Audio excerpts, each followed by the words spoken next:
walaqad istahzi'u birusulim min qablik, dan sesungguh telah diistihza oleh segala rasul yang dahulu-dahulu daripada engkau itu. Wahai Muhammad, kata Allah, sesungguhnya rasul-rasul sebelum daripada engkau itu diistihza. Apa diistihza? Diolok-olok, dipermain dan diejek-ejek. Bukan kamu sahaja yang kena ejek, rasul-rasul dahulu pun kena ejek-ejek oleh kaum-kaum mereka. Banyak dah yang kita belajar, yang kita mengaji tentang kaum-kaum mengejek rasul-rasul mereka. Itu. Sesungguhnya telah diistihza olok-olok dengan segala rasul-rasul yang dahulu-dahulu daripada engkau. Nabi SAW diejek-ejek oleh kaum dia. Dan Nabi-Nabi dulu juga pun begitu. Diejek-ejek, diolok-olok, dipermain-mainkan oleh kaum dia dengan apa yang dia sampaikan daripada Allah. Itulah asam garam dalam perjuangan Islam. Dan apabila kita nak menyambung tugas Rasul, kita juga diejek-ejek. Kalau rasul-rasul kena ejek-ejek, sedangkan rasul-rasul ni maksum, akhlaknya terpuji dan tak pernah buat salah, pun diejek-ejek oleh kaum masing-masing, siapalah kita yang melakukan kesalahan, yang berbagai-bagai dosa dan maksiat. Jadi kalau orang ejek-ejek kita pun tak ada masalah. Jangan sebab orang ejek, orang olok-olok apa yang kita sampaikan, kita patah semangat daripada menyampaikan ajaran Islam. Ambillah kisah-kisah Nabi sebagai syifa, sebagai ubat. Yang seterang dah Quran ni sebagai syifa, sebagai ubat. Ubat yang boleh mengubat hati-hati manusia. Jangan silap faham. Walau bagaimanapun kita boleh ambil keberkatan Al-Quran untuk dijadikan ubat. Tapi tak cukup sekadar itu, kita kena pergi berubat. Kalau hak kena pergi hospital, dia kena pergi hospital juga. Kalau hak jenis kena makan ubat, dia kena makan ubat juga. Jangan harap tak apa, saya tak mau makan ubat darah tinggi, kecil manis, apa pun tak mau dah. Cukuplah baca Quran sebagai syifa. Tu dia silap faham. Kerana Allah Subhanahu Wa Taala perintahkan juga supaya kita berubat. Cari ubat. Tapi ada ubat yang tidak boleh diubat dengan ubat-ubat biasa. Yang tak boleh berubat. Ada penyakit yang tak boleh berubat dengan hospital. Penyakit-penyakit macam ni. Penyakit sombong. Penyakit ego. Penyakit riak. Penyakit lemah semangat. Penyakit patah semangat, putus asa. Penyakit tak sabar. Penyakit tak istiqamah. Penyakit keluh kesah. Penyakit tak tenang. Ubat yang paling mujarab sekali ialah Al-Quranul Karim. Al-Quranul Karim. Hari ini kita pergi kepada peringkat yang kedua. Bila kita sakit, bukan kita nak berubat. Islam mencegah daripada penyakit. Mencegah daripada penyakit. Contohnya aksiden. Nak mengelakkan aksiden, Islam ada syifa dia, ada ubat dia. Dia ajar supaya kita bersabar. Antara banyak berlakunya aksiden, kematian di jalan raya, tak bersabar. Quran ajar kita supaya bertimbang rasa. Bertimbang rasa. Mendahulukan orang lain. Quran, Nabi SAW mengajar kita supaya jaga saudara kita seperti mana kita jaga diri kita sendiri. Ini syifa-syifa Quran. Begitu juga permasalahan-permasalahan yang timbul dalam hidup kita. Apabila kita diuji dengan masalah keluarga. Nabi Yusuf diuji juga dengan masalah anak-anak dia. Bagaimana ada abang-abang Yusuf dengki kepada Nabi Yusuf sehingga dicampak Nabi Yusuf dalam telaga. Kita ada masalah apa? Quran sebagai syifa. Masalah isteri. Ada nabi-nabi berhadapan dengan masalah isteri. Sehingga ada isteri Nabi tak beriman. Macam Nabi Nuh alaihi salam. Ada anak Nabi tak beriman. Macam anak Nabi Nuh. Nabi Lut alaihi salam, isteri dia juga tak beriman. Ini semua syifa. Yang bila kita fikir dan banding balik pada diri kita ni, sikit je apa yang kena kepada kita. Yang menyebabkan kita rasa tenang balik. Dan dia kena makan ubat dia. Ala bi zikrillah tatma'innul qulub. Ingatlah, berzikir kepada Allah Ta'ala itu hati kamu akan tenang. Hati kamu akan tenang kalau kamu berzikir kepada Allah. Berzikir ni dengan mulut dan dengan hati sekali. Tapi kalau sekadar lidah saja tak sampai ke hati, macam makan ubat tak telan. Duk kebam di mulut saja tak telan, dia payah nak lega. Sakit kepala makan Panadol, tapi tak telan, bola mulut saja. Telan baru dia lega. Kita sama juga berzikir. Ke mulut duk sebut subhanallah, alhamdulillah, Allahu akbar, la ilaha illallah dan sebagainya, tapi hati perut duk pitala ke lain. Macam tadilah makan ubat tak telan. Itu. Jadi penyakit hatinya tak lega. Tak lega. Itu. Sebab itu berzikir tapi tak tenang. Berzikir tapi tak sabar. Berzikir tapi tak khusyuk. Beristighfar tapi masih berdosa. Kenapa? Kerana dia tak buat dengan jiwa raga. Gitu juga ubat yang kita belajar hari ini, orang memperolok, mengejek-ejek apa yang kita buat. Sedangkan benda kita buat itu baik. Benda yang kita buat itu baik. Jadi memanglah sakit. Lebih-lebih lagi kita ni tua-tua yang mengejek-ngejek tu kanak-kanak. Orang-orang lebih bodoh, ejek kutuk, ejek apa yang kita buat. Kadang-kadang bahasa-bahasa hari ini orang boleh mengejek macam-macam. Bila orang sebut tentang istiqamah, orang ejek istiqamah. Ada orang ejek tentang istiqamah, istiqamah lah sangat. Bila orang sebut tentang redha Allah, orang ejek tentang redha Allah. Redha Allah lah sangat. Sakit hati kita. Bila kita pergi mengaji dengar kuliah apa semua, tu nak mengaji berapa hari sangat, lebay sangat. Lah ni bila sebut perkataan lebay tu jadi bahasa ejek-ejek. Lebay. Dulu bahasa lebay ni bahasa orang baik. Lah ni bila sebut lebay ni bahasa ejek-ejek. Bahasa ejek-ejek. Yang orang duduk di peringkat tu terasa sakit. Terasa sakit. Tapi tak apalah. Nabi SAW pun Allah Ta'ala pujuk dia. Dan Nabi juga ada sifat-sifat kemanusiaan. Apa sifat kemanusiaan? Antaranya sakit bila orang ejek. Orang peli-peli sakit. Kalau kata apa ejek apa ni, tak berasa apa, itu bukan sifat kemanusiaan. Lembu pergi ejek-ejek dia tak kata apa, dia tak sakit apa. Sebab dia lembu. Dia binatang. Kambing, kita pergi ejek-ejek kambing, dia tak marah apa. Sebab dia binatang. Tapi kita ni bila orang ejek-ejek kita, orang caci kita, orang cerca kita sakit. Kita sakit. Tapi bila kita lihat Nabi SAW diejek-ejek oleh kaum-kaum mereka yang sangat dahsyat, Nabi-Nabi terus bersabar walaupun sakit. Bukan kata tak sakit, macam kata tadilah sedih. Bila orang-orang kematian, orang yang kematian orang yang dia kasih, anak, tentulah sedih dan sangat sakit. Suami tercinta, isteri tercinta pergi terlebih dahulu daripada dia, tentulah sedih. Sehingga ada yang menangis. Kalau jawab kata saya ni sabar sampai saya tak sedih, ni orang pelik ni. Saya tak sedih apa? Tak pandai sedih ni tongkoi kayu, tak pandai sedih. Kalau kata manusia, memang dia sedih.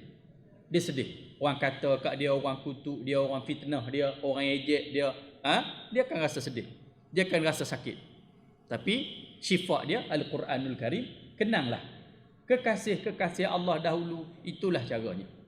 Antara orang Allah Subhanahu Wa Taala uji, Allah antara ujian yang dilalui oleh para kekasih Allah Subhanahu Wa Taala ialah diejek-ejek oleh kaum dia. Itu. Baik. Fa kaifa kana iqab? Maka betapa jadi kesudahan mereka itu. Hai Muhammad, Betul lah bila orang ejek kamu, kamu sakit. Tapi kamu sabar. Kerana kaum-kaum dulu pun diejek, mengejek-ngejek nabi-nabi mereka. Tapi cuba kamu tengok. Kaum yang mengejek nabi-nabi mereka kesudahannya jadi macam mana? Orang yang ejek-ejek Islam, ejek-ejek agama Allah ni, kesudahannya jadi macam mana? Kita pakat tengok. Nabi-nabi menjalankan kerja menyebarkan agama Allah dengan penuh ikhlas. Sama juga kalau hari ini al-ulama warasatul anbiya, ulama pewaris Nabi ini menyampaikan ajaran agama dengan penuh ikhlas. Siapa-siapa ejek, fa kaifa iqab. Kita tunggulah kesudahannya nak jadi macam mana. Sihat kita tak sihat selama-lamanya. Kaya kita takkan kaya selama-lamanya. Kita ada jawatan tinggi, kita takkan duduk di atas jawatan tinggi selama-lamanya. Tengoklah kesudahan. Hidup, Melayu kata kita tak akan hidup tungkat langit. Fikirlah orang-orang yang ejek-ejek agama Allah. Fikirlah orang ejek-ejek perjuangan agama Allah ni, fikirlah. Fa kaifa iqab, kata Allah. Jangan kamu sedih, kamu tengok kesudahan mereka. Siapa dia nak tengok kesudahan mereka? Setengah mereka itu tenggelam dengan tufan. Apa dia? Kaum Nabi Nuh. Mereka tenggelam dengan tufan. Taufan ni ribut. Kita selalu dengar kisah Nabi Nuh ni banjir, tapi disebut tufan. Kenapa? Air mencurah-curah daripada langit, bumi muntah keluar air, tenggelam semua. Bahkan ada ulama mengatakan tenggelam seluruh dunia termasuk tempat kita. Hingga kalau kamu naik ke puncak gunung yang tinggi, kamu akan tengok kesan-kesan di gunung, atas gunung itu ada air dulu. Karena batu-batunya bersepah.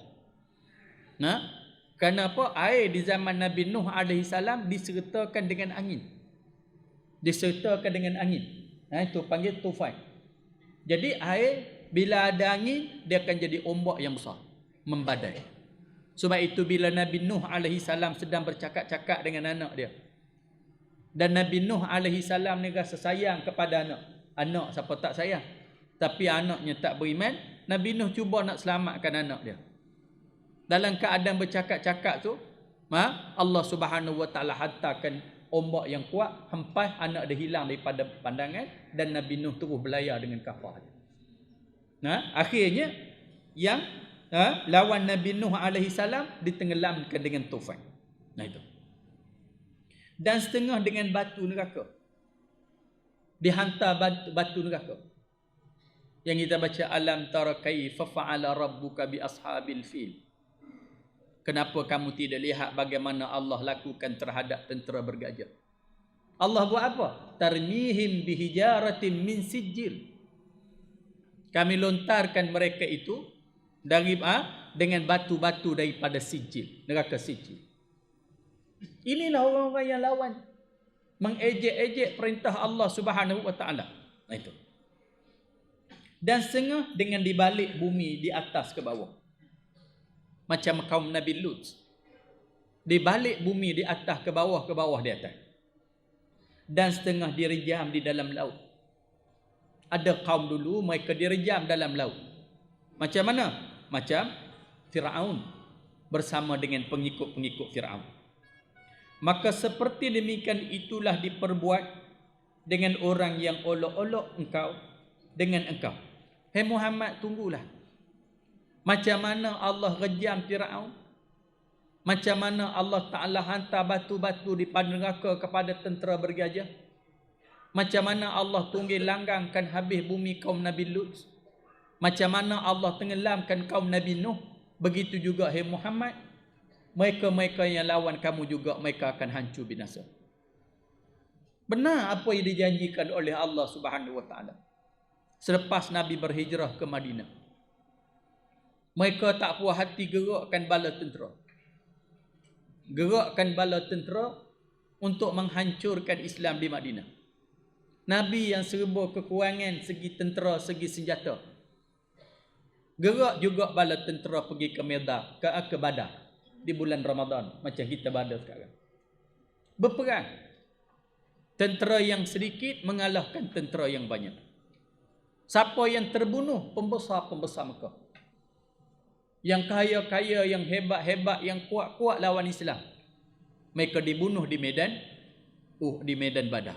Di medan Uhud, walaupun ramai orang Islam terbunuh, pembesar-pembesar mereka juga banyak terbunuh. Berlaku lagi peperangan Khandaq dan peperangan demi peperangan, sehingga hancur semua kepala-kepala yang lawan Islam. Kecuali yang kembali kepada Islam. Baik. Afaman huwa qaimun ala kulli nafsin bima kasabat. Maka adakah mereka Tuhan yang ia berdiri jaga atas tiap-tiap seorang dengan barang yang usaha daripada kebajikan atau kejahatan, iaitu Allah itu, seperti mereka yang tiada seperti itu daripada asnam? Jawabnya tiada. Itu kata Allah. Afaman, maka adakah mereka Tuhan yang ia berdiri jaga atas tiap-tiap seorang dengan barang yang usaha daripada kebajikan atau kejahatan, iaitu Allah itu, seperti mereka. Tiada seperti itu daripada asnam. Jawab tiada. Itu. Adakah ini ayat yang Allah Subhanahu sebut sama Tuhan yang mereka itu sembah dengan Allah Subhanahu wa taala yang memberi kebaikan dan kebajikan? Samakah kata Allah? Tentulah tak sama. Mereka yang sembah hanya batu-batu, kayu, yang tak boleh buat apa-apa. Nak bagi rezeki kat mereka macam mana, nak turunkan hujan macam mana, nak menyihatkan yang sakit macam mana, nak menghidupkan yang mati macam mana. Sedangkan mereka itu juga batu, kayu, tunggun. Itu. Wa ja'alu lillahi syuraka qul sammuhum. Dan menjadi mereka itu syirik-syirik ta'zim mereka itu akan dia. Mereka itu, orang-orang kafir itu menjadikan syirik-syirik dan mentakzimkan akan dia, yakni membesarkan akan dia. Itu seperti ta'zim Allah Ta'ala. Itu seperti ta'zim Allah Ta'ala. Itulah kerja mereka. Nabi SAW bangkit di tengah-tengah masyarakat Arab jahiliyah. Dia menyembah patung-patung berhala. Nabi Ibrahim AS bina Kaabah. Sampai hari ini di sisi Kaabah ada makam Ibrahim. Makam tu tapak kaki Ibrahim, Nabi Ibrahim. Bahkan kalau kita jenguk dalam tu, kita nampak tapak kaki. Nak membuktikan bahawa yang bina Kaabah tu Nabi Ibrahim, sehingga tapak kaki Nabi Ibrahim ada sampai sekarang. Dan tak ada apa-apa, hanya ada Kaabah yang 4 segi saja. Dan orang Islam sendiri menghadap ke Kaabah. Seluruh dunia bila semayang menghadap ke Kaabah. Tapi tak boleh niat sembah Kaabah. Sama ada kita duduk dalam Masjidil Haram ataupun kita duduk luar daripada Masjidil Haram, kalau niat menyembah Kaabah, syirik dan kafir. Kaabah tu menjadi tempat hadap. Menjadi tempat hadap seluruh umat Islam. Kalaulah tak ditetapkan satu tempat hadap ni, dia jadi bercelaru habis kalau masjid ke surau. Sebab selera manusia ni tak sama, nafsu manusia ni tak sama. Jadi dengan ditetapkan bila nak semayang wajib menghadap ke Kaabah, umat Islam bersatu. Sehingga kalaulah kita boleh terbang naik ke langit bila masuk waktu semayang, tengok satu dunia umat Islam ni menghadap tempat yang sama. Walaupun negara berbeza, bangsa berbeza, warna kulit berbeza, iklim berbeza, benua berbeza, tetapi hadapnya sama. Lambang penyatuan. Tapi tak boleh sembah batu-batu Kaabah. Bahkan kalau Kaabah ni dipindah pergi tempat lain, buat mari di Malaysia ke, tak di Pulau Pinang ni, wajib kita kena menghadap ke Mekah juga. Kerana kita bukan menyembah batu-batu Kaabah. Itu Nabi Ibrahim buat. Sampailah turun sampai Nabi kita Muhammad sallallahu alaihi wasallam. Orang Arab ni jauh dengan Nabi. Bila jauh dengan Nabi, mulalah mereka buat cerita. Orang Arab ni dia suka mengembara dan berdagang. Sampai sekarang. Kita tengok Arab-Arab di Mekah tu Arab malas. Kerana negara mereka kaya. Tapi kalau mereka berdagang pergi ke Amerika, banyak jutawan-jutawan Arab ni kaya. Kerana mereka berdagang besar-besar. Sehingga dulu ni anak jutawan Arab berkawan dengan puteri Diana. Nama apa? Dodi ya. Jutawan Arab. Sehingga sampai hari ni tak tahu pak siapa mati lagi. Macam-macam kereta tu boleh accident mati. Bimbang bekas orang panggil apa dia ni puteri Diana ni masuk Islam dan sebagainya. Akhirnya dengar-dengar cerita mati. Itulah kerja. Pada hari ni juga orang duk cari juga apa dia bila dia dekat dengan Islam dia Michael Jackson. Bila dia mula berkawan dengan orang Arab, mula mendekatkan dengan Islam, dengar-dengar mati. Dengar-dengar mati. Sampai hari ni pun duk cara, duk kaji, duk apa semua, pasal apa mati? Tak tahu. Ini musuh Islam. Lebih-lebih orang-orang yang ada pengaruh ramai ni cukup takut. Kerana bila dia masuk Islam, bukan dia masuk seorang saja, termasuk pengikut-pengikut dia akan masuk. Musuh Islam ni dia benci kat Islam. Itu saja. Dia benci kat Islam. Lan tarda ankal yahudu walan nasara hatta tattabi'a millatahum. Takkan reda golongan Yahudi, golongan Kristian ni sebagaimana kamu tidak mengikut agama mereka itu. Dia takkan reda. Sejak daripada zaman Nabi dulu lagi dia dengki pada Nabi sampai sekarang. Yahudi dengki pada Nabi, Kristian dengki pada Nabi. Padahal kalau kita banding tiga-tiga agama ni, hak paling harmoni Islam. Hak paling tenang, harmoni, aman Islam. Tapi dia buat kerja fitnah, dia kata Islam ni ganas. Islam ni pemecah belah. Kalau segi akidah pun Islam paling baik. Yahudi mengatakan Isa itu anak zina. Sehingga mereka berusaha untuk membunuh Isa. Mereka pun tahu sejarah. Kristian mengatakan Isa itu anak Tuhan. Sehingga mereka menyembah palang salib. Yang mereka tahu yang membunuh Isa ini ialah Yahudi. Islam, dia duduk tengah. Isa alaihi salam bukan anak zina.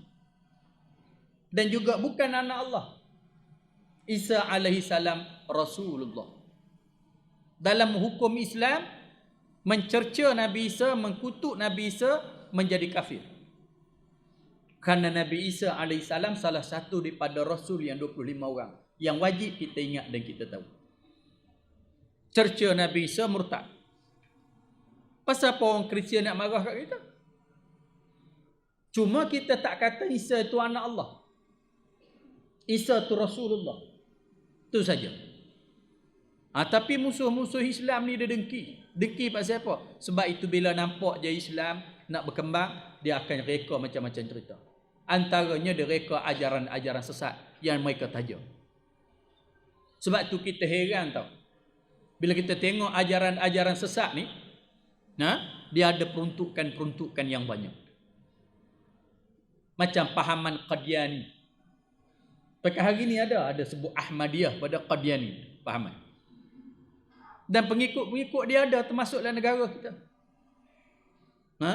Yang mula berkembang di India. Yang mengaku ada Rasul lain daripada Rasul Nabi Muhammad sallallahu alaihi wasallam. Bahkan dalam negara kita, pahaman Qadiani ni bila dibicara di mahkamah tak boleh diambil tindakan. Tak boleh ambil tindakan. Kerana apa? Kononnya mereka ni dah tak Islam. Jadi mahkamah syariah tak boleh ambil tindakan, mahkamah sivil pun tak boleh ambil, buatlah apa yang kamu nak buat. Tapi guna nama Islam. Guna nama Islam. Dan terus mencari pengaruh untuk menyesatkan umat Islam. Ini. Begitu juga dengan Syiah. Syiah lagi berkembang pesat. Masa zaman Saddam Hussein dulu, digelar Saddam Hussein ni kuku besi, diktator. Betul. Kerana dia nak kekang Syiah yang kuat. Bila dia tumbang sahaja, Syiah terus pegang Iraq sampai sekarang. Terus pegang Iraq sampai sekarang. Dan dia ada dana duit yang banyak mengembangkan ajaran Syiah. Antara tempat mereka tuju di pusat-pusat pengajian tinggi. Kerana ni orang cerdik-cerdik yang bakal jadi pemimpin, yang orang dapat duduk di tempat-tempat yang tinggi. Anak-anak yang pergi ke pusat pengajian tinggi pula tidak ada asas agama. Dia cerdik tapi tak ada asas agama. Tak pernah mengaji pondok. Tak pernah mengaji kitab-kitab lagu ni. Dia mengaji daripada tadika, masuk sekolah kebangsaan, masuk sekolah menengah, pergi universiti. Pergi universiti. Itu. Hari ini banyak kita berjumpa ajaran adanya sesat di universiti. Yang pelik. Kerja bagus-bagus, lawyer lah, pengarah ni apa semua. Tapi terpengaruh dengan ajaran sesat. Banyak. Ada yang buang mak bapak. Macam-macam. Ada yang mengatakan Quran tak boleh pakai, orang pakai Quran orang bodoh. Macam-macam ragam lah ni. Ini. Sebab tu kita takut satu bab saja. Tapi kita kena takut 2 bab, 3 bab lagi tentang anak-anak kita. Anak tak semayang, kita susah hati. Anak tak mengaji, kita susah hati. Anak pakai seluar pendek, kita susah hati. Kena berdosa. Takut. Yang tu lah nak sentuh sekali. Tapi anak-anak jadi lebay. Jadi lebay. Warak nampak. Tapi Syiah. Lebay. Warak nampak. Wahabi. Lebay. Warak. Apa lagi? Pahaman Qadiani. Yang balik dia berdebat dengan mak dia, pandai lebih pada mak dia lagi. Mak dia pun tak berhenti nak jawab. Kenapa? Ini kita takut. Ni ingat tu orang nak pergi Mina, anak kita nampak ada janggut je, tibai terus. Ambil lah. Ni tok lebay. Balik-balik lawan dengan pok mentua, padam muka. Nak jaga. Banyak lagu tu. Banyak. Dia kata mak ayah dia sesat. Ada. Banyak. Baru kahwin 2 hari je. Berkelingan menantu dah. Ada? Mai jumpa saya sedih lah ustaz. Apa semua. Nampak mana ada silap dah. Jadi ingat dulu nampak warak sangat. Ingat warak pun kena tengok juga. Macam-macam. Ini cerita. Pahaman-pahaman macam-macam. Baik. Arab ni dia suka berdagang. Anak abaknya tadi. Sampai hari ini pun. Banyak kuasa-kuasa ekonomi di Amerika, di luar negara. Kita tengok orang Arab. Dia berdagang. Dan memang orang berdagang ni senang. Nada, kerana dia tahu dia pedagang, dia perlu membina hidup dia, dia berusaha betul-betul. Macam orang Cina pedagang di Malaysia ni lah. Dia tahu dia pedagang. Dia pengembara bukan tanah air. Dia kerja betul-betul, dia usaha betul-betul sampai dia jadi kaya. Kita pula kena kerja dengan dia. Pakistan. Mereka tahu mereka pedagang mari duduk tempat kita. Bekerja betul-betul kayuh, bersuka jual kapek, begitu gini apa semua. Lah ni tak kayuh bersuka tua dah. Buka gedung-gedung kedai yang luas. Kita pula driver lori dia pula. Dulu hina. Nada. Hina. Orang bagi. Semua. Macam-macam lah ni. Tukar. Itu. Kenapa? Pedagang. Nak panggil. Berhijrah. Tuh. Kita. Bila ada yang pergi berdagang, dia tengoklah benda-benda apa yang ada di tempat orang buat balik. Macam kita lah kalau pergi. Kalau biasanya agama ni banyak dia punya logo dia pokok. Kalau Islam, logo dia pokok kurma. Logo. Kalau Hindu, logo dia pokok pisang. Bila nak perayaan dia cabut pokok pisang kali akak-akak, kali dengan buah-buah, kali dengan jatuh jantung. Itu dia punya logo dia pokok pisang. Itu. Agama ni banyak logo dia. Kalau jenis apa tak tahulah Cina ni dia agama ke apa semua. Buddha ke apa? Bukan Buddha, Cina lah biasanya. Bila ada perayaan dia, logo dia 5 kasturi. Dia buat logo dia. Pokok apa semua. Yahudi Gharqat. Kristian pokok Christmas. Pokok Christmas tu. Pokok. Gitu. Dia ada logo-logo dia. Tapi biasanya logo-logo agama, logo-logo negeri ni binatang. Logo-logo negara ni binatang. Malaysia harimau Melaya. Sebab tu kalau kita punya apa logo negara kita pun harimau duk panjat apa ekor pusing tu kan.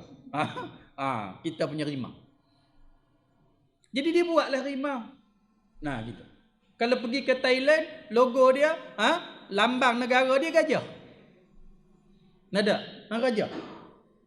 Kalau kita pergi ke Australia, lambang negara dia kangaroo. Pergi ke China, lambang negara dia buang panda. Itu. Jadilah tak larang habaq dah, cari bit sendirilah, macam-macam ada.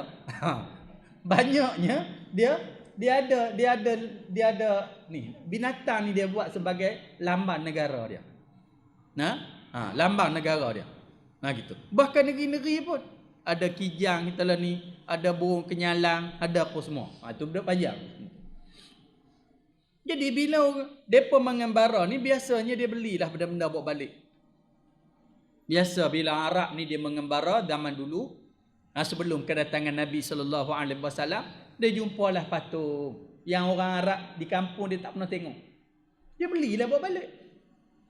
Nak tunjuk orang-orang kampung ni, saya pergi negara ni ada patung macam ni apa semua, dia pun tak pernah tengok. Beli. Bila beli bawa balik, pakat huru mari tengok. Bila pakat huru mari tengok apa semua pula, ramai lagi nak tengok apa semua, pergi letaklah tepi Kaabah supaya ramai lagi boleh tengok. Pakat pergi tengok. Dalam ramai-ramai pergi tengok tu ada yang demam. Lepas tengok patung tu lega demam. Mulalah buat percaya. Yang ramai-ramai pergi tengok tu ada yang menega. Lepas tengok patung tu kebetulannya maju menega. Mulalah mereka buat kerja. Buat kerja. Bagi hadiah pada patung, bagi apa semua. Itu. Lama-lamanya mula nak sembah, dah patung tak cukup, kena tambah lagi patung, kena tambah lagi patung. Ini kerja syirik ni. Orang mula aja. Akhirnya 360 lebih berhala keliling Kaabah. Tenggelam Kaabah nampak berhala. Lalu sembahlah berhala. Tu cerita dia. Bukan ada apa pun, tak ada apa. Asalnya kawan ni beli ni nak buat pameran je. Sebab itu bila sampai kita, semua jenis-jenis patung ni haram dan dosa besar. Beli tak ada apa-apa nak sembah pun haram, dosa. Tak boleh. Kalau sembah syirik. Kenapa lah ni betul lah dia nak buat tu sebagai hiasan saja. Bila sampai ke anak cucu nanti takut depa sembah.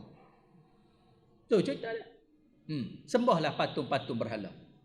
Nabi SAW bangkit di tengah-tengah masyarakat jahiliyah, seorang-seorang dia. Dilantik menjadi rasul umur 40 tahun.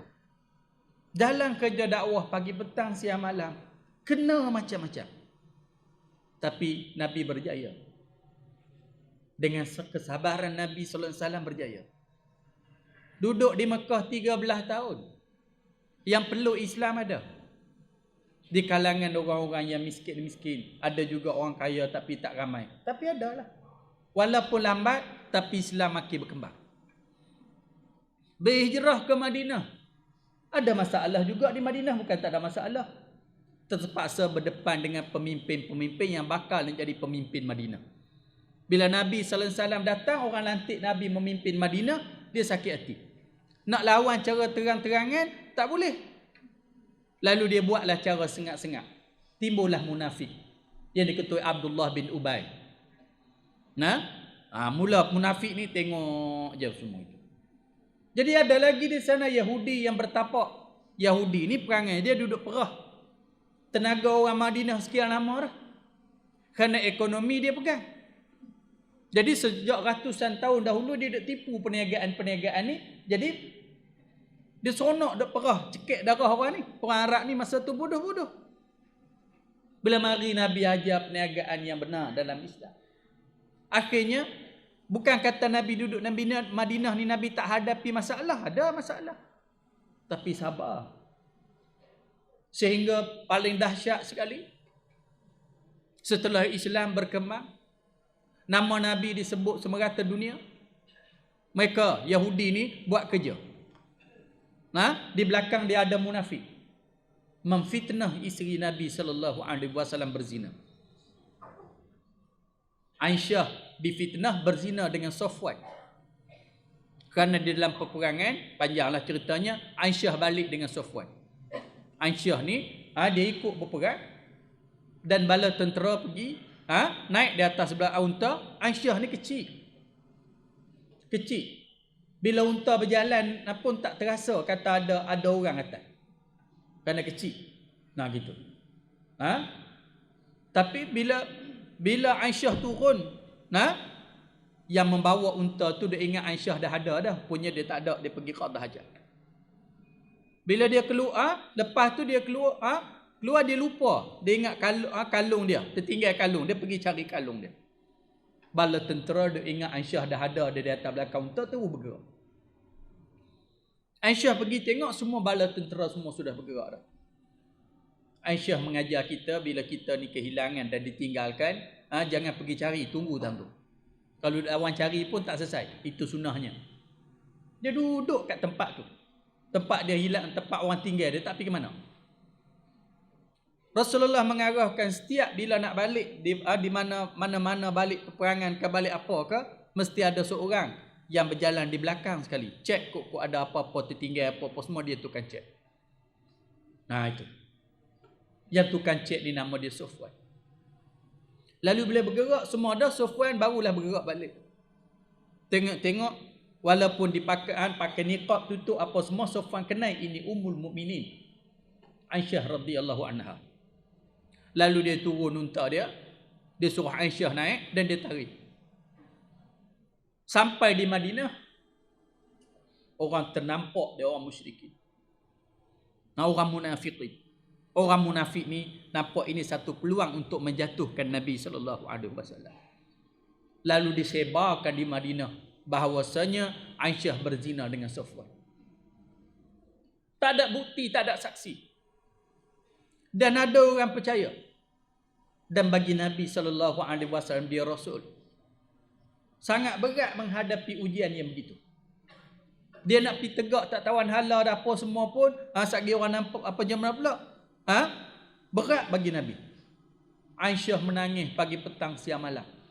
Kerana pergi di mana-mana pun orang kata dia berzina, isteri Rasulullah SAW. Sehingga dia minta izin pada Nabi nak balik ke rumah ayah dia Abu Bakar As-Siddiq radhiyallahu anhu. Rasulullah izinkan. Rasulullah lalui fitnah ni. Fitnah orang dalam ni. Lalui. Sangat susah, sangat berat dilalui oleh Nabi SAW. Itulah asam garam dalam perjuangan.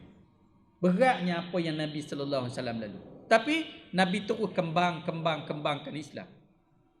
Sampailah berlakunya peperangan yang akhir sekali, peperangan Tabuk. Usia Nabi 60 tahun lebih. Perjalanan beribu kilometer. Melalui gunung-gunung batu di tengah panas terik. Dengan usia yang sudah lanjut. Bawa lagi bala tentera pergi berperang. Karena takut bila Nabi meninggal, Nabi tinggal umat Islam dalam keadaan tak selamat. Ada musuh Islam lagi yang ganggu umat Islam. Nabi nak Nabi tinggal Islam dalam keadaan selamat. Lepas perang Tabuk tak lama, Rasulullah SAW pun wafat. Tinggal umat Islam ni, siapa pun tak berani jentik. Laqad ja'akum rasulun min anfusikum azizun 'alaihi ma 'anittum harisun 'alaikum bil mu'minina raufur rahim. Terlepas dah baca ayat tu. Sesungguhnya telah datang rasul di kalangan kamu sendiri. Sangat berat rasul ni apabila sesuatu yang menimpa kamu. Rasul sangat berat. Dan Nabi sangat haloba tomak supaya umat dia berada dalam keadaan baik dan selamat. Nabi bekerja 24 jam untuk umat Muhammad SAW ni duduk dalam keadaan selamat, tenteram. Bila lepas Nabi disambung dan sampailah pemimpin Islam ni, dia kena buat seperti mana Nabi buat. Umat Islam ni selamat. Jangan bagi umat Islam ni tak selamat. Islam jangan siapa duk cerca, jangan siapa duk hina. Umat Islam jangan siapa bunuh, jangan siapa pijat. Itu tugas pemimpin. Kerana Nabi sedih kalau tengok umat dia susah.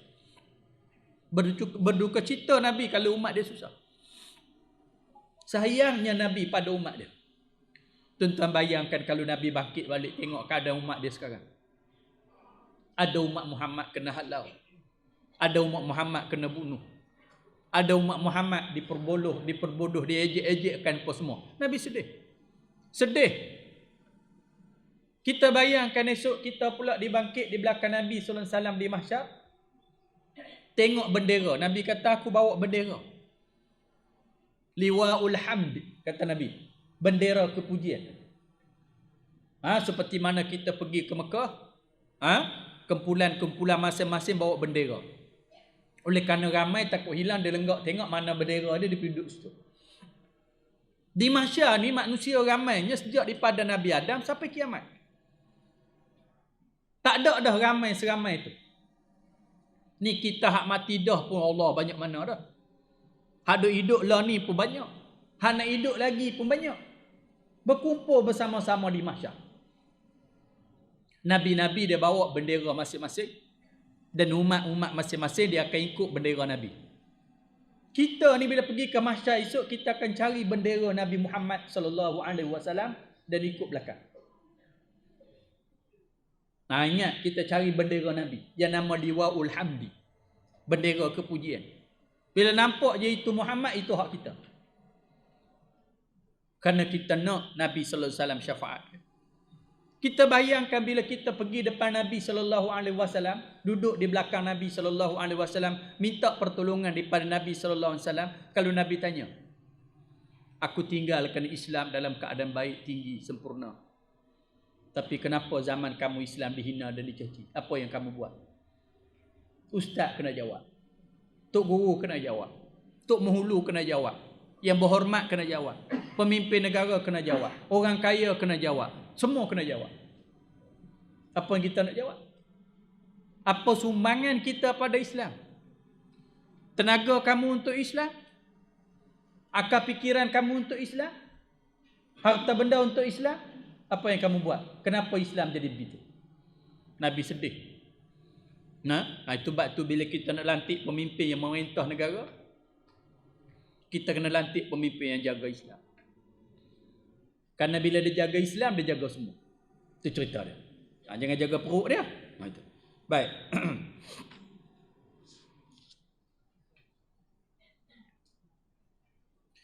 Antunabbi'unahu bima la ya'lamu fil ard.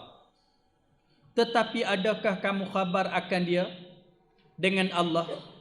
Khabar akan dia Allah dengan syirik yang tiada ketahui Allah pada bumi ini akan adanya. Kerana tiada ada wujud syirik dalam bumi. Dan jika ada, nescaya diketahui Allah. Baik. Tetapi adakah kamu khabar akan dia Allah dengan syirik yang tiada diketahui Allah pada bumi ini akan adanya? Allah Subhanahu wa ta'ala tak pernah khabar pun di bumi ini ada sekutu dia. Tak pernah. Dalam Quran kita tak jumpa satu pun. Quranlah kalam Allah. Bila kita baca Quran macam kita bercakap dengan Allah. Mulianya Quran. Sehingga bulan diturunkan padanya Quran itu diangkat. Syahr Ramadan alladhi unzila fihi al-Quran. Bulan Ramadan itu diturunkan padanya Quran. Pasal Quran. Kita puasa bulan Ramadan, Quran tak mengaji. Puasa bulan Ramadan, sambut bulan Ramadan, Quran tak belajar. Apa makna? Tuan punya Ramadan tu Quran. Tuan punya Lailatul Qadar pun Quran. Inna anzalnahu fi Lailatul Qadar. Lailatul Qadri khairun min wa ma adraka ma Lailatul Qadr. Lailatul Qadr khairun min alf syahr. Malam Lailatul Qadar tu Allah buat turun Quran daripada Lauh Mahfuz ke langit dunia sekaligus. Quran ni paling besar. Sehingga besarnya Quran, Allah muliakan bulan diturunkan padanya Quran. Nah, bulan ni bulan kita kena muhasabah diri kita dengan Quran. Bukan tahu puasa aja. Petang-petang pergi pasar Ramadan. 10 jari 10 plastik gantung. Beli makan kenyang-kenyang. Quran tak baca. Mengaji Quran tidak. Sebab tu kita sedih orang kita ni, dia tak faham Quran. Sebab tak mengaji. Tua-tua pun duk nganga saja, bukan nak mengaji. Sebelum kita mati, kita kena tamat sekurang-kurangnya sekali dua tafsir Quran depan guru. Quran tak boleh baca di rumah. Kerana Nabi sallallahu alaihi wasallam pun Allah hantar Jibril aja. Sahabat mengaji kat Nabi. Kau boleh saya baca kat rumah tak? Dia kena ada guru. Bahkan bulan-bulan Ramadan ni Nabi sallallahu alaihi wasallam bertadarus bersama dengan Jibril alaihi salam. Sebab tu amalan tadarus diteruskan. Tidak ada pun Allah menceritakan tentang syirik-syirik. Tak ada. Itu. Baik. Depa je reka-reka buat. Kita sembah Kaabah, Allah kita mengadap Kaabah, Allah suruh mengadap Kaabah. Wa li wajhaka fasyatrul masjidil haram. Hadaplah wajah kamu ke Masjidil Haram. Allah suruh. Oh baik, yang kamu sembah batu patung berhala, yang kamu kata ini syirik-syirik, wakil-wakil Allah Ta'ala ni, mana aja ayat bukti yang mengatakan Allah Subhanahu Wa Ta'ala suruh nak sembah dia tu ngadap ke ni? Tak ada. Tu kamu je reka. Itu. Baik. Am bi zahirin minal qaul, atau dengan zuhir, atau dengan zuhir daripada perkataan yang tiada hakikat baginya pada batin. Pada atas zuhir dengan perkataan yang tiada hakikatnya pada batin. Tak ada. Itu reka-rekaan semata-mata. Bal zuyyina lilladzina kafaru makruhum wasaddu an sabil. Tetapi dihiasi bagi segala kafir-kafir itu oleh kufur mereka itu, dengan tegah mereka itu daripada jalan agama. Itu. Bahkan mereka dihiasi benda-benda yang tak betul itu. Bagi jadi betul. Walaupun di dalam hati-hati mereka sendiri pun dia tak sedap hati mereka. Sebab benda tak betul ini tak sedap. Kalau boleh korek tengok hati orang Hindu ni, dia sendiri pun tak sedap. Tapi nama dia ta'assub. Tok nenek kami buat, kami kena buat. Kalau lawan berdebat, lawan berhujah, memang mereka tak boleh lawan. Kerana mereka tak ada bukti. Tapi nama dia ta'assub. Tok nenek kami buat, kami buat. Tapi Allah dedahkan apa dalam mata hati mereka, mereka sendiri pun ragu-ragu. Buddha, sembah patung-patung berhala, ragu-ragu. Kita, tambah bulan Ramadan kita puasa. Daripada pagi sampai petang. Selama sebulan. Kita tak ragu-ragu. Kalau ragu kafir, tak ada siapa ragu-ragu. Kerana Allah sebut, ya ayyuhalladzina amanu kutiba alaikumusiyam. Kita puasalah. Kerana kita yakin ini perintah Allah. Pagi-pagi kita bangun sembahyang subuh. Nanti sembahyang zuhur, nanti sembahyang asar, maghrib, isya. 5 waktu. Ada timbul ragu-ragu yang aku ni buat ni betul ke perintah Allah? Tak. Memang kita tahu ini perintah Allah, sikit pun tak ragu-ragu. Cuma tak khusyuk tu penyakit kita. Nah gitu. Tapi tak ada ragu-ragu. Kenapa semua ada nak? Agama lain daripada agama Islam, mereka sentiasa ragu-ragu kalau bedah tengok apa yang ada dalam dada mereka. Allah cerita. Kita tak ragu. Kita pergi haji. Buat amalan haji kita pun tak faham. Nak faham semua tawaf apa makna tawaf. Pergi melontar apa makna melontar. Yang 9 Zulhijjah dia pergi melepak di Arafah, kau duk lepak saja. Lepak lah. Hukuh lepak. Duduk. Kita pun tak faham pasal apa pergi lepak ni. Dah lepak elok-elok dah pergi duduk pula di padang Arafah. Ni di Muzdalifah. Dia tahu tengah malam duduk situ. Boh lampagak macam lembu. Kau duduk gitu apa semua. Kita pun tak faham. Ada duduk dalam pagar. Apa semua. Tapi adakah kita ragu-ragu? Dah, kita tak ragu. Faham tak kira. Kita buat dengan penuh yakin. Bahkan bila kita balik, kita berbangga dengan mengerjakan haji. Mengerjakan haji. Dengan berbangga kita mengerjakan haji. Tak ada ragu-ragu apa-apa. Kita buat. Ikhlas. Sama ada kita faham ataupun kita tak faham. Kita buat dengan penuh. Tanya, kalau ragu-ragu kamu bukan Islam. Orang Islam tak ada ragu-ragu. Tapi tanyalah Kristian, dia ragu-ragu tentang Isa. Ada kata salah satu daripada Tuhan, ada kata anak Tuhan, ada kata Tuhan daripada Tuhan. Nah gitu. Segala mak nenek depa sebut melelong je, merewang je. Buddha ragu-ragu, Kristian ragu-ragu, Yahudi ragu-ragu, Islam tak ragu-ragu. Termasuk yang tak semayang pun dia wajib, dia tahu dia berdosa. Dia pun tak ragu-ragu. Sebab tu tanya tu, aku ni berdosa tak semayang, tapi menyegan. Dalam hati dia tu dia yakin ini perintah Allah. Ada, dia yakin ini perintah Allah. Dia tak ragu-ragu. Ini cerita. Tapi orang kafir hidup sentiasa ragu-ragu. Bila ragu-ragu, tak temainah, tak tenang. Tak tenang. Sebab tu Islam ni tenang. Sebab tu kita tengok, tanyalah, siasatlah orang-orang yang dulu ni dia Buddha, dia masuk Islam. Dulunya dia Kristian, bukan sekat Kristian, Padri, Dusami, dia masuk Islam. Bila dia interview balik, Allah, saya rasa tenangnya hari ni. Kenapa? Itu agama fitrah yang betul. Nah, itu. Baik. Bazuyyina lilladzina kafaru makruhum wasuddu an sabil. Tetapi dihiasi bagi segala kafir-kafir itu oleh tetapi dihiasi bagi segala kafir-kafir itu oleh kufur mereka itu dan tegah mereka itu pada jalan agama.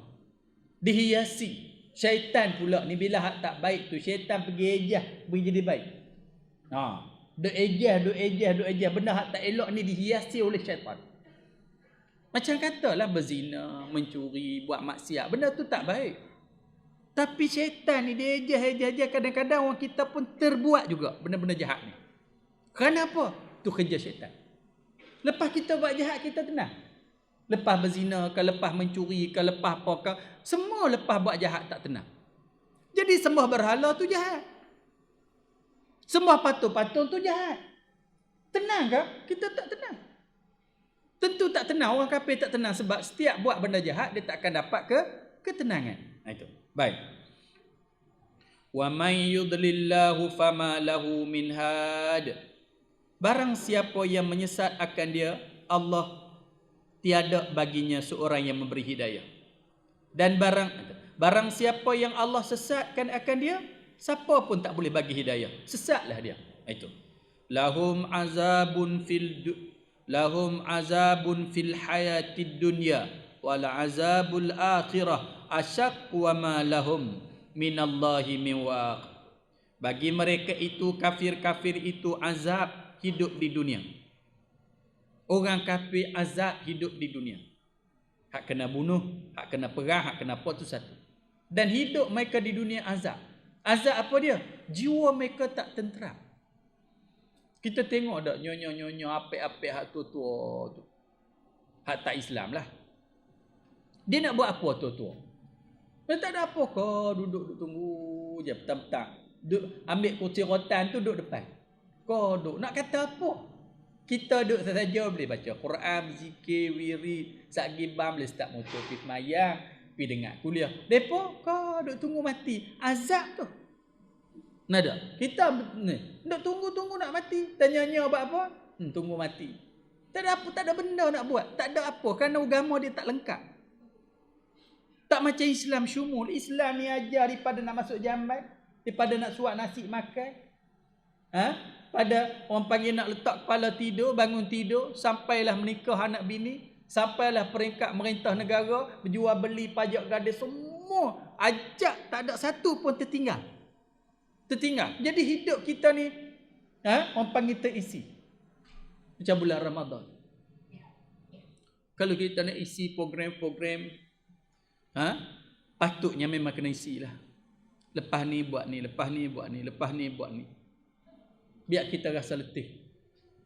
Bulan Ramadan letih dengan ibadat. Jangan aku ni tak tahu nak buat apa. Jangan. Banyak benda boleh kita buat. Ada. Hanya kata bila bulan Ramadan ni aku nak relax. Bulan Ramadan lah banyak benda lagi kita kena buat. Nada.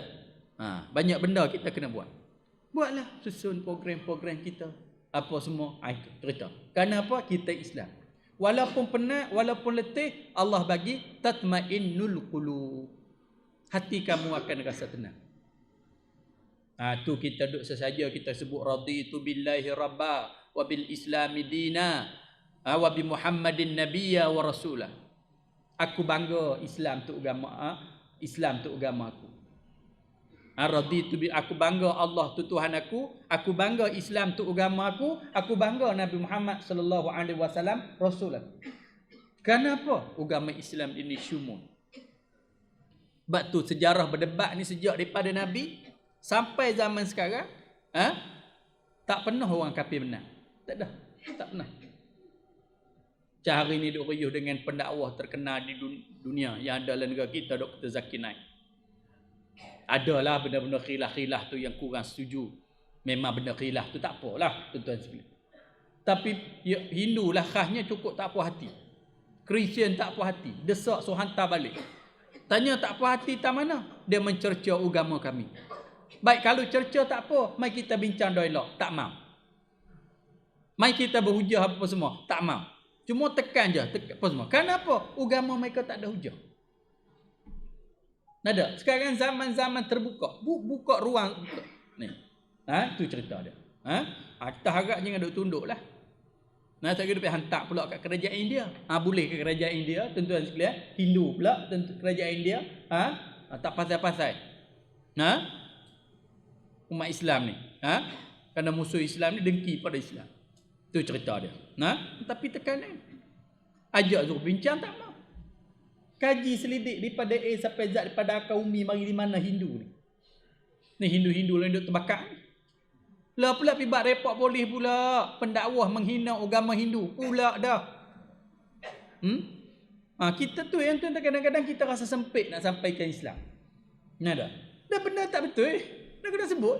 Itu. Benda tak betul pun kena hormati juga. Mampu nak buat kerja macam mana? Dah. Baik. Masalul jannatil lati. Bagi mereka itu, kafir-kafir itu, azab pada hidup di dunia. Dan dengan dibunuh dan ditawan. Azab di akhirat terlebih sangat daripada azab dunia, dan bagi mereka itu daripada azab Allah itu seorang, dan tiada bagi mereka itu daripada azab Allah seorang yang memelihara. Kena ingat kafir. Bila datang azab Allah, tak ada siapa pun boleh sekat daripada azab Allah, baik di dunia baik di akhirat, sama. Bila Allah kata nak kemarau, siapa boleh sekat?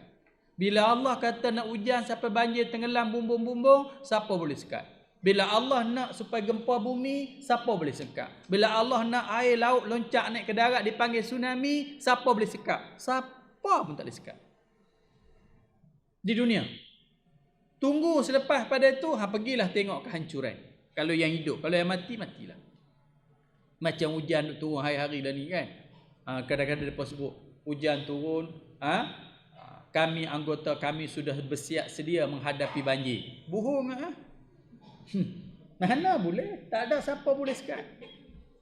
Di akhirat pun begitu. Ingatlah wahai orang kafir. Kafir ni tak kira lah siapa sahaja yang lawan perintah Allah. Tilkal uqbal ladzina taqaw. Demikian tempat kesudahan segala orang yang muttaqi. Artinya takut. Masalul jannati allati wa'idal muttaqun tajri min tahtihal anhar ukulaha daimun wa zilluha. Bermula sifat syurga yang dijanji akan segala orang yang muttaqin itu kebun yang besar dengan pokok-pokoknya.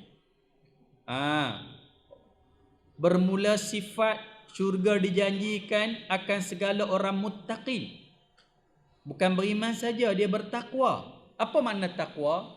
Saya dah terjemah. Takwa orang yang menjalinkan hubungan baik dengan Allah. Itu takwa. Tak rosak hubungan dengan Allah. Dia selalu fikir, aku dengan Allah ni okey ke tak? Kita duk jaga hang dengan bini hang okey? Okey. Hang dengan anak-anak hang okey? Okey. Hang dengan bos hang okey? Okey. Hang dengan mak bapak hang okey? Okey. Hang dengan Tuhan okey ke tak? Tak tahu. Aduh. Okey dengan Allah dulu. Kalau hang betul-betul okey dengan Allah, kamu dinamakan orang yang muttaqin. Baik, kalau kamu muttaqin, Allah bagi apa? Kebun yang besar dengan pokok-pokok. Kebun yang besar dengan pokok-pokok. Gitu. Kebun. Syurga ni dia kebun. Sebab tu kalau kita pergi ke tak tahulah, kalau kita pergi luar negara, saya pun pergi. Saya kata tak payahlah bawa pergi bandar-bandar serabut. Pergi tengok kebun-kebun, ternakan-ternakan lembu ke apa ni, kita akan rasa segar je otak kita. Syurga ni kebun. Tapi jangan duk bandai macam kebun kita, nama kebun jannah. Bahkan kalau kita pergi kebun, sebab tu sepatutnya kita hak kerja-kerja ni dekat-dekat nak pencen, simpan duit beli kebun. Bau tua-tua tak pening. Nada. Gitu. Pencen-pencen je, dekat-dekat nak pencen je, buat dah kebun-kebun dah ready dah. Lepas pencen pergi kebun. Tapi janganlah duduk pergi kebun mengarik pergi mayang duduk dalam kebun tu. Tapi dia akan kita rasa tenang je. Elok dah, sesuai dah dengan nak mati tu. Nada, syurga. Dia kata taulah dia kata ustaz, tanah ni nak beli kebun je mana? Tanah pula pinang sekaki RM12. Nah pergi. Tapi syurga kebun yang Allah Taala jadikan tak boleh nak bayang dengan kepala kita, tapi sangat indah. Rumah-rumah, mahligai-mahligai dengan anak bidadari. Wildan, satu batu daripada emas dan satu daripada perak yang mengalir daripada bawah pokok-pokok itu oleh air sungai. Bermula makanan berkekalan. Bermula makanan berkekalan. Dan bayang-bayang yang berkekalan. Bayang-bayang pun berkekalan. 2 kali dah kita jumpa dalam ayat surah ni bayang. Bayang-bayang pun berkekalan. Maksudnya kita kan, sebab tu kita suka duduk bawah bumbu. Tapi yang paling elok sekali, macam rumah kita dulu ada halaman kan. Sekala buat tikar, duduk bersila bawah pokok moktan, duduk bawah bayang dia. Kita ini nama dia perkelahan. Nama berkelah, duduk dalam keadaan tenang je apa semua. Itu. Kalau tengah hari duduk di bayang. Itu. Jadi saya sebutlah saya pergi baru ni di Australia di Perth. Tu, pergi ada je taman dia buat. Pergi sikit ada taman dia. Pergi sikit ada taman dia buat. Dan rakyat dia pun buat tikar duduk bawah pokok semua. Duduk bawah pokok. Tu itu dia. Ini. Jadi kita duduk bersila bawah pokok ni kita akan rasa tenang. Sebab tu kadang-kadang kita sini kalau ada padang tak banyak, tu kadang-kadang kita keluar kita semayang di dataran. Kalau dataran tu atas rumput, lagilah kita akan rasa nikmat, rasa tenang, rasa apa semua. Gitu. Dan bayang-bayang di dunia Allah buat sekejap saja.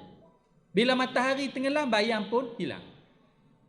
Dah ayat lepas Allah sebut, bayang ni dia tak pernah hilang, dia tak pernah lawan perintah Allah. Matahari ke timur, bayang ke barat. Matahari ke barat, bayang ke timur. Bayang ni tanda-tanda kekuasaan Allah. Bahkan tuan-tuan bayangkan, kita tak pernah fikir tentang bayang. Kita bayangkan kalau tak ada bayang. Ni faham ke tak ni? Bayangkan kalau bayang ni tak ada, macam mana?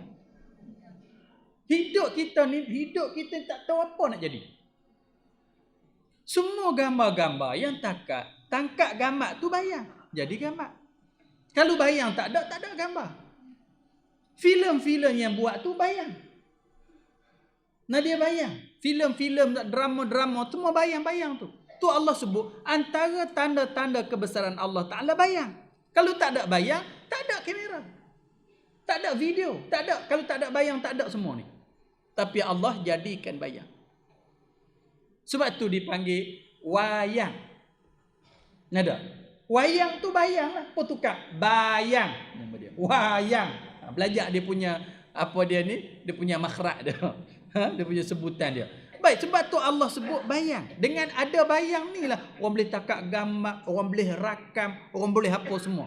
Adakah pernah orang bersyukur dengan bayang yang Allah Ta'ala jadi sehingga bayang tu boleh disimpan? Boleh disimpan dalam, dulu disimpan dalam album, lalu ni boleh simpan dalam handphone, boleh simpan dengan apa? Dengan nikmat bayang yang Allah jadikan.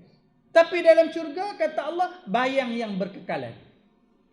Tak lagi dah bayang-bayang waktu-waktu tertentu saja. Nak ada bayang, kena ada cahaya. Kena ada cahaya. Sebab tu bila nak takak gambar je, kalau malam dia kena keluar cahaya, baru ada bayang. Ada. Saya taklah mengaji sains jenis perfilman ni apa semua. Tapi cuba tengok bila nak takak gambar malam-malam ni, dia ada kena ada flash. Kenapa kena ada flash? Bila ada cahaya, baru ada bayang. Bila ambil bayang itulah jadi gambar, jadi album, jadi apa semua ni. Siapa buat bayang? Hang boleh buat kamera. Hang kata hang pandai lah. Hang boleh buat handphone yang ada kamera. Bayang. Bayang. Itu. Baik. Tilka uqbal ladzina taqau. Demikian tempat kesudahan segala orang muttaqin. Arti takut Allah dengan junjung suruh tegak. Wa uqbal kafirin. dan tempat kesudahan orang yang kafir iaitu demikian tempat kesudahan segala orang muttaqin syurga, dan tempat kesudahan orang kafir itu neraka yang makanan zakum dan nur ahli neraka. Jadi tempat orang muttaqin syurga, tempat orang kafirin nar neraka. Itu kesudahan yang terakhir sekali. Walladzina atainahumul kitab yafrahuna bima unzila ilaik wallahu a'lam.